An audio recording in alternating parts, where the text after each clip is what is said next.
Who really knows how many untold stories and unsolved mysteries have emerged during our relatively short time on this planet?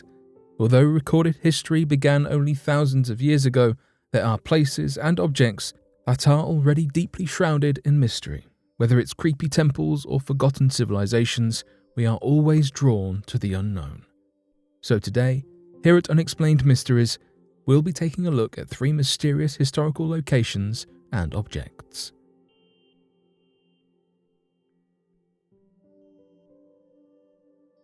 Adam's Bridge. Structures made by early humans are understandably uncommon. Years of wear and tear, as well as intentional damage over the centuries, means that many of our ancestors' humble buildings have been lost to time. Because of this, you might be surprised to learn of a supposedly man-made structure that you very well may never have heard of. Pamban Island, a small island situated in the peninsula of India. Nearby is Mannar Island, which belongs to Sri Lanka. You've likely never heard of these islands, let alone spotted them on a map, but in these islands lies one of the most fascinating pieces of local geography in all of Asia, and possibly the entire world. Between Pamban and Mannar Island is a series of shoals made out of limestone. These shoals extend the length of ocean between Pamban Island and Mannar Island, and geological evidence strongly suggests that the area was once a land bridge connecting India and Sri Lanka.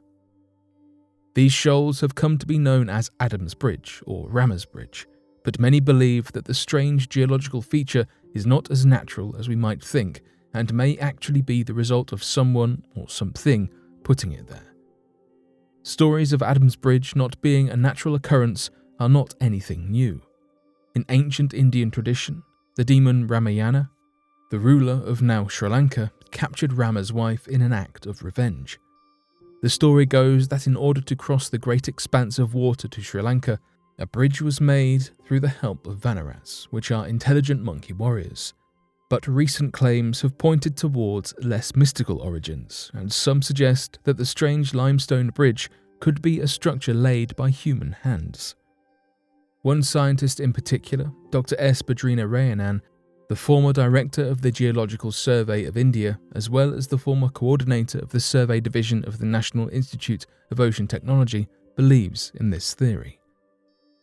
Dr. Badrina Rayanan reportedly made an investigation on Rama's Bridge and now believes with certainty that the location is not a natural formation, but one made with human intervention.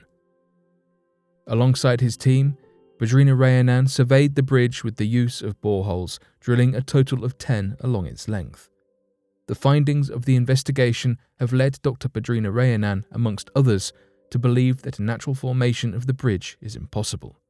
This is due to the claim that the team found a consistent layer of materials roughly 6 meters below the surface. This layer was made of sandstone, corals, and boulder formations. Surprised by the find, a group of divers later went to examine the underwater conditions of the bridge. The boulders observed from above were found to be atypical to that which is normally found in ocean waters, and were later found to have originated on either the Indian or Sri Lankan side of the large causeway. This, along with signs that ancient quarrying took place in the area, brought Dr. Badrina Rayanan to the conclusion that the materials were moved intentionally on the sand of the shallow waters. On the discovery, Dr. Badrina Rayanan said, "It is not a natural formation. The top portion of it appears to be a man-made structure. What is known as Adam's Bridge is originally a natural grade divide separating the Bay of Bengal and the Indian Ocean to the south, so the geological aspects are different on either side." Dr. Badrina Rayanan added, "We found marine sands on top and below that was a mixed assemblage of corals, calcareous sandstone and boulder-like materials. Surprisingly, below that, up to 4.5 meters, again we found loose sand, and after that, hard formations were there. Below the corals and boulders, we are getting loose sand, which means it is not natural." Of course, scientists are in disagreement with Dr. Badrina Rayanan's findings, and the origins of the bridge more generally. Savrat Kher, a geology expert with a focus in marine geological formations, firmly disagrees with the man-made hypothesis. In his own words, during the Pleistocene Ice Age period, glacial buildup and melting forced fluctuations in sea level by tens of meters, setting up the conditions for several episodes of coral reef and sand shoal formation. During periods of large sea level drops in the Pleistocene, there would have been a land connection between India and Sri Lanka. What do you think? Could this land bridge simply be a natural phenomenon, or is the evidence for human intervention just too much to ignore? The Iron Pillar of Delhi. If you are from outside of India, this is a famous historical object that you might not have come across. The Iron Pillar of Delhi is a structure that is exactly what its name implies.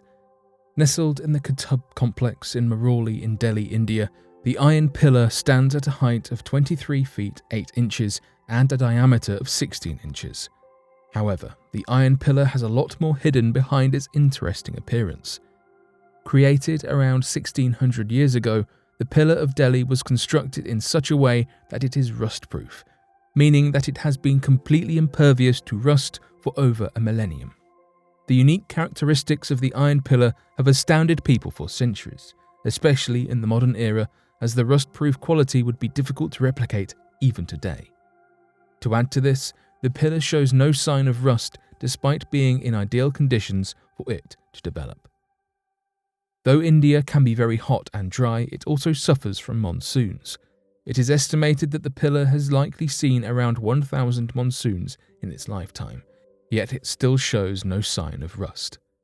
For all of human history, we have slowly evolved in our understanding in masonry, engineering, and metalwork, yet this somewhat banal pillar in India leaves a significant hole in our history books. Even the origins of the pillar are interesting to say the least. Made during the reign of Chandragupta II, the pillar was created in the centre of India, just under 500 miles away from where it stands today. It roughly weighs a staggering 13,000 pounds, and to this day, we still don't know how the Indians of the past managed to move such a large, heavy structure such a distance. After years of exclamation, we now know some reasons behind the pillar's immaculate condition. According to scientists, the pillar was made using a thin layer of protective compound made of oxygen, iron, and hydrogen. In ancient India, this mixture was called misawite. Being only 1/20th of a millimeter thick, current researchers believe that the layer may have been a mistake. This is further supported by the fact that the pillar is the only one of its kind in India that has remained in such good condition. However, it is also possible that they may have included the layer intentionally. In fact, some scientists do believe this theory. Another unique part of the pillar's construction is its use of charcoal. Usually, limestone is used in the extraction process of iron, but the creation of the pillar swapped this for charcoal instead. More scientific characteristics involve zero appearance of sulfur and magnesium and a high-level phosphorus in the protective layer. A fence protects the iron pillar to prevent physical degradation from the touch of locals and tourists, which has begun to create signs of degradation on the pillar's surface. This can be explained due to the fact that the pillar was seen as a symbol of luck when a person would stand with their back facing to it and touching it with each hand. If this process was relatively simple compared to modern methods, why was it never adopted as a standard way of forming monuments? Clearly, the method and technology used to create the pillar was not carried down the generations. Oddly enough, there are signs that the pillar was hit by a cannonball at close range, which barely seemed to affect the structure at all. Furthermore, a Sanskrit inscription on the pillar referring to Chandra points to the idea that the iron pillar may have been an astrological tool or astronomical point of interest. Maine penny. Did you know that the first contact made between Europe and the Americas was actually made by the Vikings? While there are Icelandic sagas written of the expeditions to North America in the 11th century, we have direct evidence of the cold Icelanders stepping foot in Canada and the United States, such as the Viking settlement of L'Anse aux Meadows in Newfoundland. Aside from this, there is one signal object that can be dated to the Viking Age: the Maine penny. discovered on the 18th of August in 1957 by amateur archaeologist Guy Melgren. However, scientists only realized its significance 20 years later, after being carbon dated. Though found in what was once a Native American site, the penny was confirmed to be a genuine Norse coin, believed to have been formed between 1065 and 1080 during the reign of King Olaf III. This has led to the idea that the coin is evidence of trade between the different civilizations, hundreds of years before contemporary history initially believed. The penny is a small yet incredibly important ornament that shows us that there are always ways to be surprised in our understanding of our own history.